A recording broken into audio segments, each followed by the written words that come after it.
Ambala cantt से विधानसभा चुनावों में 2019 व 2024 में आजाद प्रत्याशी के तौर पर अनिल विज को कड़ी टक्कर देने वाली चित्रा सरवारा ने नगर निकाय चुनाव में अपने आजाद प्रत्याशियों की लिस्ट जारी कर नगर परिषद चुनाव में भाजपा व अन्य पार्टियों को चुनौती दी है। आइए देखते हैं कि चित्रा सरवारा का समर्थक किस किस वार्ड से कौन-कौन प्रत्याशी चुनाव लड़ेगा। इस अवसर पर चित्रा सरवारा ने कहा कि उनकी आजाद प्रत्याशी मनदीप कौर जो चेयरमैन के पद पर चुनाव लड़ रही है, हाईली क्वालिफाइड कैंडिडेट है। उन्होंने कहा वह नगर परिषद के चुनाव में अपने प्रत्याशियों को जितवाने के लिए जी तोड़ मेहनत कर पार्टियों का भ्रम तोड़ेंगी। तो हमारे सभी प्रेस के मेंबरान का बहुत बहुत आभार। आज हमने एक खास पीसी बुलाई है। जैसा कि आप जानते हैं कि नगर परिषद अंबाला कैंट का चुनाव जो है शुरू हो चुका है 2025 और यहाँ पर हमने जो पीछे एक विधानसभा चुनाव बतौर इंडिपेंडेंट टीम एक लड़ा था, आज एक इंडिपेंडेंट टीम के तौर पर हमने अपने प्रत्याशी ऑलमोस्ट सभी वार्ड्स के अंदर साथ में उनके चेयरमैन कैंडिडेट जो है इस चुनाव में उतारा है। आज की पीसी मुख्य तौर पर हमारी कैंडिडेट लिस्ट अनाउंस करने के लिए, हमारे प्रत्याशियों को इंट्रोड्यूस करने के लिए, हमारी चेयरमैन कैंडिडेट को इंट्रोड्यूस करने के लिए इसी मुद्दे से हमने आज की पीसी रखी है। हम यही कहेंगे कि हमारे लिए बहुत गर्व की बात सबसे पहले तो यही है कि एक इंडिपेंडेंट जो है संगठन, एक इंडिपेंडेंट यूनिट होने के बावजूद आज हमने अंबाला की 30 वार्डों पर अपने कैंडिडेट्स उतारे हैं और एक चेयरमैन कैंडिडेट भी मैदान में है। ये तब है कि जब बड़े बड़े पार्टियों के नाम के जो चेयरमैन कैंडिडेट्स थे आज वो भाजपा के समर्थन में बैठ चुके हैं। तो we are very honoured and proud to say कि आज हमारी जो चेयरमैन कैंडिडेट है मनदीप कौर जी, वो हमारी तरफ से मैदान में उतरी हैं और उनका पूरा सीधा डायरेक्ट मुकाबला भाजपा के कैंडिडेट से होएगा।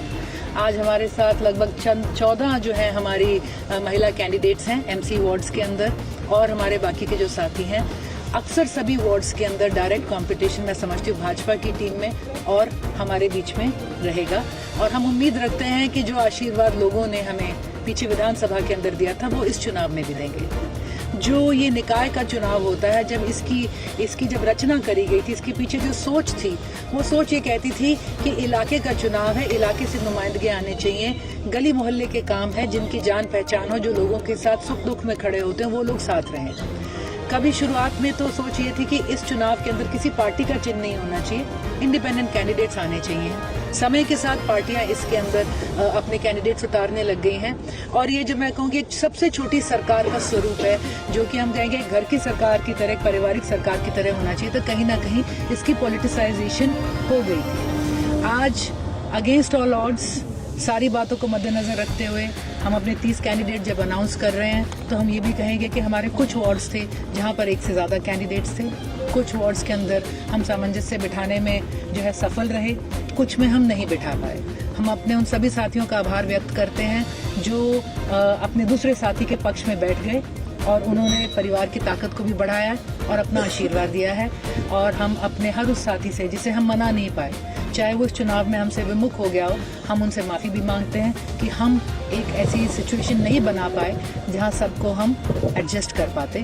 तो आज जब चुनाव चिन्ह मिल जाएंगे, चुनाव का आगाज़ हो जाएगा। अगले 9 दिन में हमें पूरा भरोसा है कि हमारे सारे कैंडिडेट्स, उनके साथ ही हमारी टीमें एक धुआंधार चुनाव जो है अंबाला के अंदर लड़ेंगे और हमारी टीम अपने इंडिपेंडेंट सिंबल्स के ऊपर एक बहुत खूबसूरत जीत दर्ज करेगी। तो मैं अब समय लेती हूँ अपने सभी कैंडिडेट्स को, एक बार मैं नाम लूँगी, हमारे कैंडिडेट एक बार खड़े होके सबको जो है संबोधित, मतलब सबको नमस्कार भी इसके अंदर कर देंगे।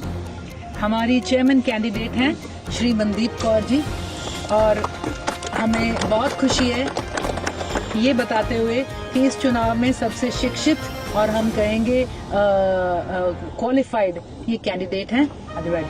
शी इज़ ये परस्यू कर रही हैं सोशियोलॉजी के अंदर पीएचडी चंडीगढ़, जो पंजाब यूनिवर्सिटी चंडीगढ़ से युवा कैंडिडेट हैं और मैं समझती हूँ जिस तरह से समाज ने इनको प्रपोज करा, जब हमने अपने चेयरमैन कैंडिडेट एक आरक्षित सीट पे मांगा तो हमने एक कोई क्लोज डोर सिस्टम नहीं करा था। इसके लिए हमने पूरे समाज से, पूरे एससी समाज से, हर वर्ग से बात करी और हमने कहा ये बहुत खूबसूरत मौका है, समाज इसमें अपने कैंडिडेट्स आगे लेके आए।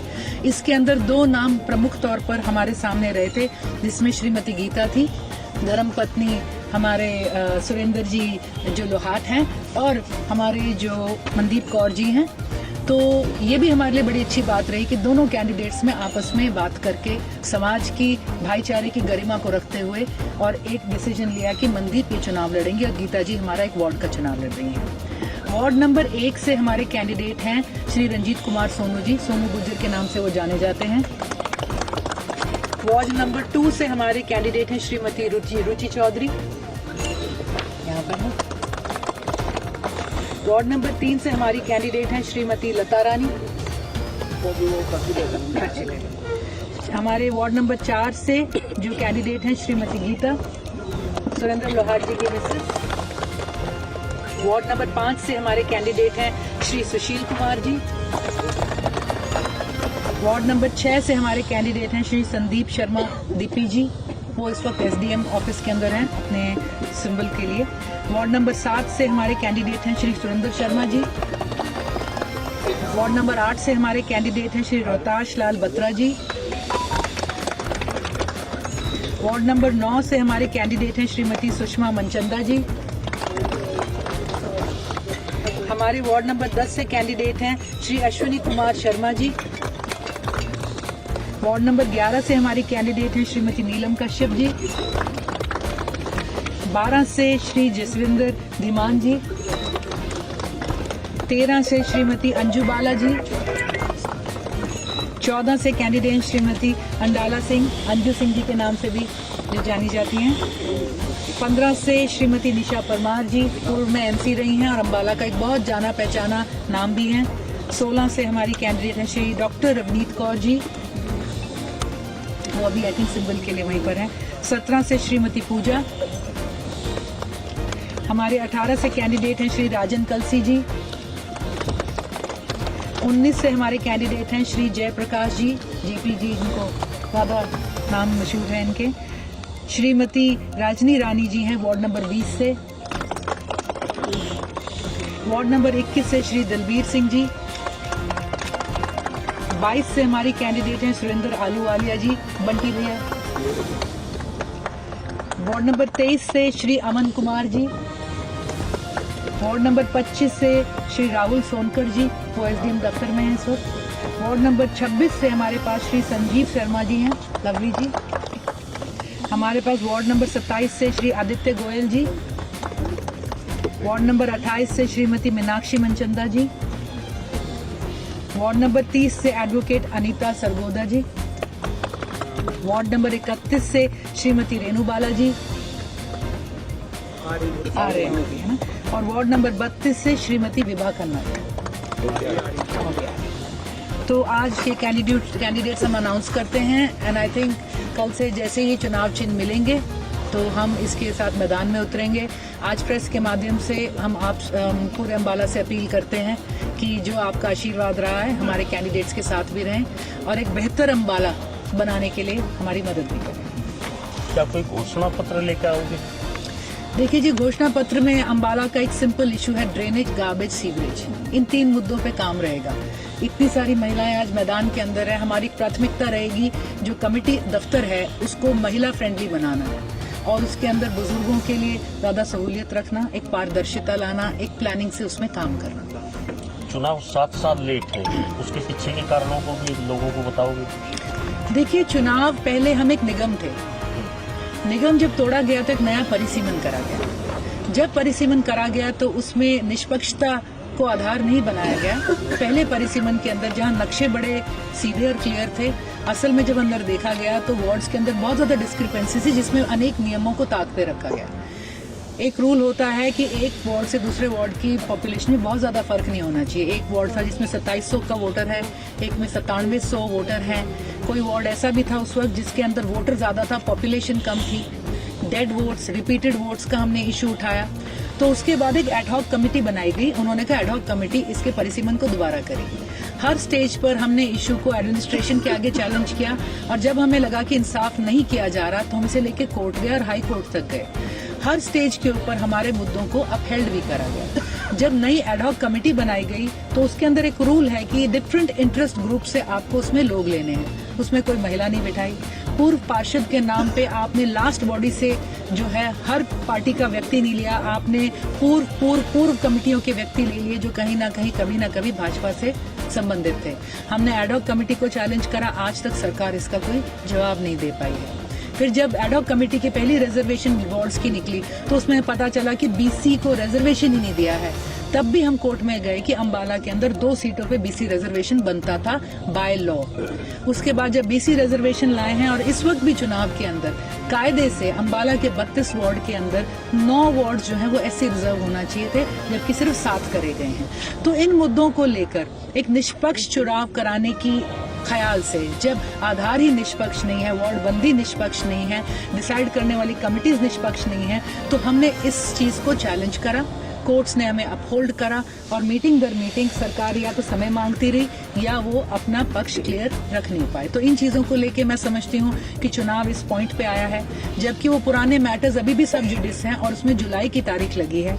इतने में ये नोटिफिकेशन निकाल दी जिसमें हमने ये भी सवाल सरकार से उठाया कि जब मैटर सब जुडिस है और जब हमारा एससी रिजर्वेशन पूरा नहीं हुआ है तो हाउ वी गोइंग अहेड। लेकिन चुनाव आगे बढ़ रहा है, हम चुनाव के लिए भी पूरी तरह से तैयार थे, तो we are in the field and let us see उसके ऊपर कोर्ट का आगे रूलिंग क्या रहता है।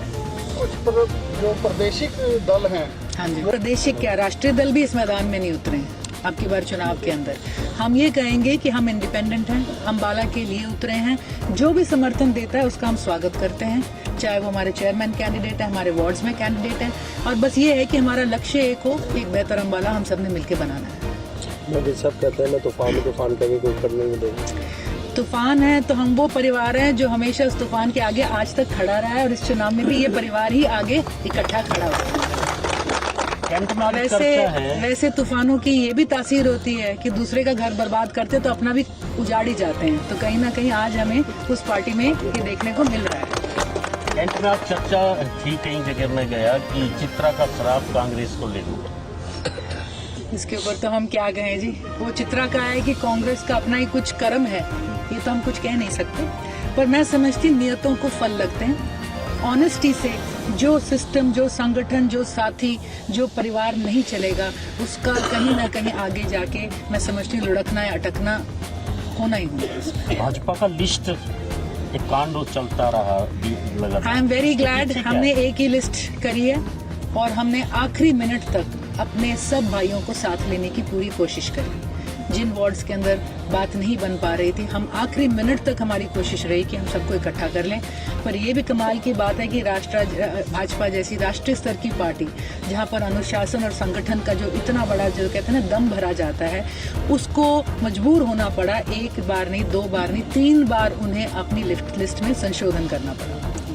मैडम, अगर आपकी पार्टी के कैंडिडेट जीत कर आते हैं तो किस तरह के जिस प्रकार से सेंटर में भी बीजेपी की सरकार है और यहाँ पर भी बीजेपी की सरकार है, तो कैसे आप में तालमेल बनेगा और कैसे काम किए जाएंगे? देखिए, हम समझते हैं अम्बाला की जो एक छोटी सरकार यहाँ पर जो बॉडी बनेगी, और ये हम समझते हैं कि इसके अंदर हमें केंद्र से भी और प्रदेश से भी पूरा समर्थन जो है नियम से भी, नीति से भी और नियत से भी मिलना जरूर चाहिए। हम इसी उम्मीद से उनसे हम ये उम्मीद भी रखते हैं और इसी भरोसे के साथ हम उतरे हुए हैं। क्या सभी काम करा पाएंगे सरकार को उनके? 100% हमें पूरा विश्वास है यहाँ पे, क्योंकि जो चुने हुए नुमाइंदे हैं उनके कुछ अधिकार होते हैं। जब प्रोग्रेस का बजट आएगा तो वो उनको भी मिलेगा, वो निष्पक्षता से लगे। ये ना हो कि जो वार्ड प्रधान बने हुए हैं उनकी अपनी गलियां, अपनी नालियां, अपने सीवरेज ठीक हो रही हो, बाकी वार्ड परेशान हो, कूड़े के जो ढेर हैं इनको हैंडल कैसे करें। तो हमें पूरा विश्वास है अगर इस चुनाव में हम सब एक होके उतरे हैं और इस ताकत के साथ, तो आगे काम कराने में भी ये ताकत बरकरार है। अब की बार बीजेपी में भी गुटबाजी देखने को मिल रही है, क्या उसका फायदा कुछ मिलेगा? देखिए, गुटबाजी जहाँ भी होती है वो उस घर को डुबा ही देती है, और आज भाजपा में मेरे ख्याल से अंबाला कैंट एक मिसाल बन गया है भाजपा की पूरी कहानी के अंदर, कि जितना यहाँ पर घमासान देखा गया है, जितने यहाँ पे फेर बदल हुए हैं, उठा पटक हुए हैं, जितनी बयानबाजियां हो रही हैं, तो मैं समझती हूँ कि ये पार्टी के लिए भी बहुत दुखद रहेगा आने वाले समय पे, एंड डेफिनेटली इसका नुकसान भाजपा को होगा। और हम समझते हैं क्योंकि मैदान में हम दूसरा ऑप्शन है, कहीं ना कहीं हम उम्मीद करते हैं इसका फायदा हमें रहेगा। कांग्रेस पहले भी नहीं थी जी, तो जो था ही नहीं उसका लाभ नुकसान तो क्या होना है। अंबाला कैंट में तो मैं नहीं कह सकती की थी किसी भी तरह से, हम ये कहेंगे कि अम्बाला के अंदर विपक्ष की भूमिका हम ही निभाते रहे। कोई भी जो मौजूदा सत्ता से सहमति नहीं रखता, अगर उनके पास कोई विकल्प है वो हम ही रहे हैं। और अब भी मैदान में एक सोच लेकर जब हम उतरे हैं, तो कांग्रेस का होना ना होना कम से कम कैंट में तो क्वेश्चन किसी मायने का ही नहीं है। आपको क्या लगता है मैडम, कांग्रेस क्यों नहीं अपने उम्मीदवार को उतार सकी प्रतिवादों में? आई थिंक जिन कारणों से कांग्रेस संगठन नहीं बना सकी, जिन कारणों से कांग्रेस सरकार नहीं बना सकी, जिस कारणों से कांग्रेस कभी सहमति नहीं बना सकी, वही कारण आज यहाँ भी रहे हैं। और जैसा कि मैंने पहले कहा कि एक नियत, एक मेहनत चाहिए होती है, एक साथी को साथ रखने का एक पारिवारिक माहौल चाहिए होता है, कहीं ना कहीं वो आज यहाँ पर बहुत मिसिंग है। जब एक सहमत नहीं हुए और मेहनत, जितने भी हमारे आज साथी हैं चुनाव में साथ खड़े थे, आज यहाँ पर खड़े हैं, हर कोई अपने लेवल पे कहीं ना कहीं अपने इलाके में इन्वॉल्व रहा है, जिसने उन्हें ये कॉन्फिडेंस दिया। तो ये ग्राउंड वर्क कहीं ना कहीं मैं कहूँगी, मैं ये नहीं कहूँगी पूरी कांग्रेस में मिसिंग है, बट कैंट कांग्रेस में तो डेफिनेटली ये नहीं था। मैडम आपके भी दो वार्ड खाली है, कारण है इसके अंदर? 2 वार्ड्स खाली ये रहे कि हम कैंडिडेट्स के अपने डॉक्यूमेंट्स पूरे नहीं कर पाए। हाँ, बाकी सब कंप्लीट बाकी हमारे पास 30 कैंडिडेट्स हैं वार्ड्स के और एक चेयरमैन कैंडिडेट है। मैडम जो चुनाव टीम की बात है, क्या सिटी की और ये डिमांड की गई है या कोई नया कुछ? मैं कुछ अनाउंस कर दूं वो चल पड़े। डिमांड से अपनी Yes, अपनी आपने डिमांड प्राथमिकता प्राथमिकता हमने अपने चेयरमैन के लिए सीटी मांगी है, कैंडिडेट्स के लिए कप प्लेट मांगा है। पर ये तभी आप कुछ लिखिएगा जब वो मुझे मिल जाए कहीं कुछ। आज हो जाएगा, हाँ डेफिनेटली। हमने यही कोशिश रखी, मैं दाद दूंगी हमारी एडमिनिस्ट्रेटिव टीम को भी, जिन्होंने सबके नामांकन पूरे कराए। हमने एक ऑफिस बना रखा था, सबके नामांकन के डॉक्यूमेंट्स कराए, और ये हम कह सकते हैं जो नामांकन हम दफ्तर में पहुंचा गए 30 वार्ड्स का, 30 के 30 पास हुए, किसी में कोई गड़बड़ नहीं रही। तो I think it was exemplary team work. दोनों आपके रिपीट हुए हैं, कपलेट भी मेरे पहले आप आ चुके हैं और Yes, yes, yes. मतलब आपको दोनों में किस में ज्यादा? हमें ये इशू था कि एक चेयरमैन के जो लिस्ट थी उसमें कप प्लेट नहीं था, जो पार्षदों की लिस्ट थी उसमें सीटी नहीं थी, तो it was just toss up. क्योंकि सीटी ने लास्ट इलेक्शन लड़ा है पूरे अम्बाला में, तो सीटियां बजवाई हैं। आपके विधानसभा चुनाव में चला असली कांग्रेस नकली कांग्रेस, तो अब आप इसमें, अब जैसे नगर परिषद के चुनाव है, चुनाव चिन्ह तो कई जगह यमुनानगर पानीपत में लड़ रही है, तो अम्बाला कैंट में नहीं लड़ रहे, तो अब आपको क्या लग रहा है कि असली कांग्रेस यही शिफ्ट हो गई सारी, या असली कांग्रेस खत्म हो गया कैंट में? देखिए, मैंने ना इस पीसी की शुरुआत में कहा था कि ये एक परिवार है जो हर मौसम में इकट्ठा रहा है। और क्या हम असली कांग्रेस निकल गए, पीछे नकली रह गई, हम नकली निकल गए, असली रह गई, ये बातें हैं। आज मैं समझती हूँ अम्बाला कैंट में कांग्रेस ही नहीं रही, कोई सी भी आप ले लो इसके अंदर, और पार्टियां लोगों से बनती हैं, वो आज वहाँ पर नहीं है। पार्टी एक परिवार की तरह होती है, एक रिश्ता होता है, जब निभाएंगे तभी कुछ उसमें से निकाल पाएंगे।